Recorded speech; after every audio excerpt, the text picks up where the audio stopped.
खाने के बाद, सूबे की सत्ता से हाथ धोने के बाद लालू यादव एक बार फिर ईडी के सवालों के शिकंजे में फंस गए हैं। लैंड फॉर जॉब मामले की आंच एक बार फिर लालू को ईडी दफ्तर तक खींच लाई है। एक दिन पहले ही बेटे उप मुख्यमंत्री की कुर्सी बेटे की गई, इसलिए लालू के साथ इस बार उनकी बेटियां ढाल बनकर खड़ी हैं। पिता का हर कदम पर साथ दे रही हैं। ईडी की पूछताछ को वो अत्याचार बता रही हैं। देखिए इस रिपोर्ट में।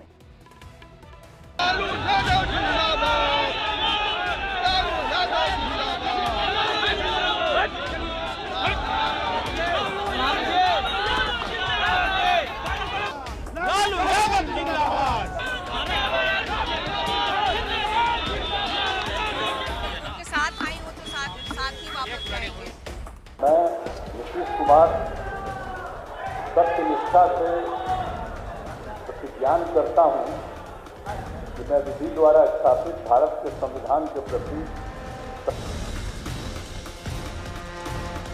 लालू गिरफ्तारी की तलवार, बेटियों का यलगार।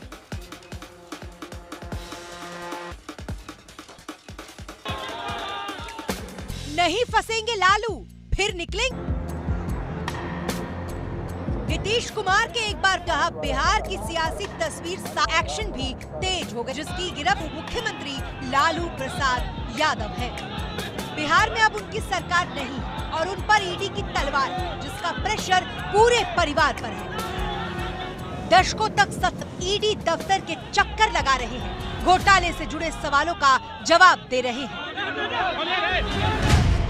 सूबे से भले ही सत्ता चली गई हो, बेटा भले ही उप मुख्यमंत्री पद से हलियारियों में उसकी पकड़ ढीली पड़ गई हो, लेकिन पिता के बचाव में बेटियां हुंकार भर रही हैं, धमकी दे रही हैं, कह रही हैं कि अगर मेरे पापा को कुछ हुआ तो ठीक नहीं होगा।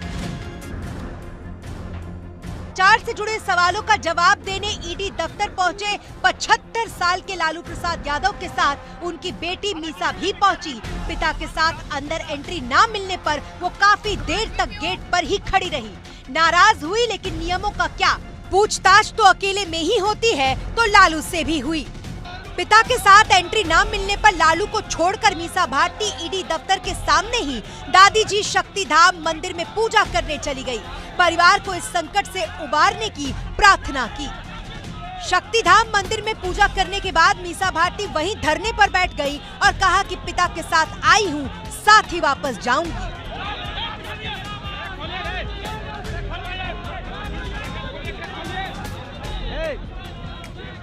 साथ आए थे तो साथ ही जाएंगे। उनको दवा देना होता है, ब्रेकफास्ट करके वो घर से आए थे और 1.5 घंटे के बाद उनको दवा देनी होती है। जो दवा मैंने रिक्वेस्ट किया था और उन्होंने परमिशन दिया, मैं जाके उनको दे करके आई हूँ और रिक्वेस्ट किया कि उनको अगर, क्योंकि एज हो गया है और उनके घुटने में भी प्रॉब्लम रहता है तो उठने बैठने में उनको तकलीफ होती है, सहायता की आवश्यकता पड़ती है। तो मैंने कह के आई हूँ कि अगर किसी को बुलाए वॉशरूम जाने के लिए तो आप हमें बता दीजिएगा। पिता के समर्थन में बेटी धरने पर बैठी ईडी से पूछताछ की टाइमिंग को लेकर सरकार पर सवाल उठा रही है। कह रही है कि मौजूदा सरकार विपक्ष को टारगेट कर रही है। इस तरह का आरोप लगता आया है, कोई नई बात नहीं है। विपक्ष, आज देश के सारे विपक्षी दलों के ऊपर, उनके नेताओं के ऊपर इस तरह के आरोप लगते रहे हैं। स्पेशली हमारे परिवार पे तो खास ध्यान होता है, जो लोग सत्ता में हैं उनका खास ध्यान होता है। ईडी दफ्तर में पिता अकेले ही ईडी के सवालों का सामना कर रहे थे, तब मीसा ने लालू के लिए ईडी ऑफिस में ही खाना पहुंचवाया, 2 बार दवाई पहुंचवाई। जिस समय अंदर लालू से पूछताछ चल रही थी, ईडी दफ्तर के बाहर आरजेडी कार्यकर्ताओं ने जमकर हंगामा किया। राष्ट्रीय जनता दल जिंदाबाद।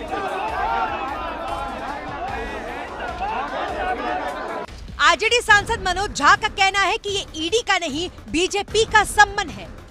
24 के चुनाव तक तो इसे कृपा पूर्वक हाथ जोड़ के कहता हूं, ईडी का सम्मन ना कहिए, ये बीजेपी का सम्मन है।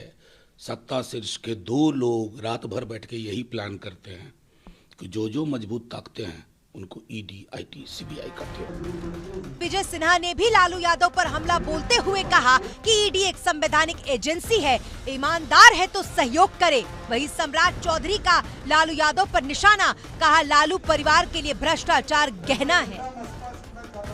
संवैधानिक संस्था अपनी काम करती है और उसका सम्मान करना चाहिए। जब हम सही हैं तो डरना नहीं चाहिए। हमेशा एक ईमानदार आदमी को यहाँ से लेके अदालत तक अपनी काम करनी चाहिए। लालू जी जब रेल मंत्री हुए तो गरीबों को जो नौकरी मिलना था उसके बदले जमीन लेने का काम किया, जमीन घोटाला किया। जब वो मुख्यमंत्री थे तो चारा खा गए। तो देश की जनता जानती है ये भ्रष्टाचारी लोग हैं, भ्रष्टाचार इनके लिए गहना है। बिहार से आ रही खबरों के भूचाल के बीच पूरा लालू परिवार यही आरोप लगा रहा है कि ये सब जानबूझकर किया जा रहा है। सत्ता परिवर्तन के साथ ही उनके परिवार को निशाना बनाया जा रहा है। मीसा भारती ने तो यहाँ तक कहा कि बीजेपी आने वाले लोकसभा चुनाव को लेकर इतना डर गई थी कि पलटू राम को एक बार फिर अपने पाले में कर लिया। नीतीश जी कहाँ चले गए? नीतीश जी देखिए छोड़कर चल, नीतीश जी यही नीतीश जी बीजेपी आरएसएस के खिलाफ इतना सब कुछ कहते थे। ये प्रश्न मतलब अगर नीतीश जी से ही पूछा जाए तो वो इसको विस्तार पूर्वक आपको जरूर बताएंगे। कि कहीं ना कहीं मुझे लगता है कि मोदी जी को अब ये विश्वास नहीं रहा कि राम मंदिर बनने के बाद भी मतलब मैं मेजॉरिटी मतलब शायद नहीं ला पाऊंगा, इसलिए उनको नीतीश जी की आवश्यकता पड़ी है बिहार में। मीसा भारती ही नहीं, रोहिणी आचार्य भी पिता के बचाव में खुलकर सामने आ गई हैं। सबक सिखाने की धमकी दे रही हैं। सुबह से ही सोशल मीडिया पर जमकर ट्वीट कर रही हैं। इस पूरे मामले में उन्होंने कहा कि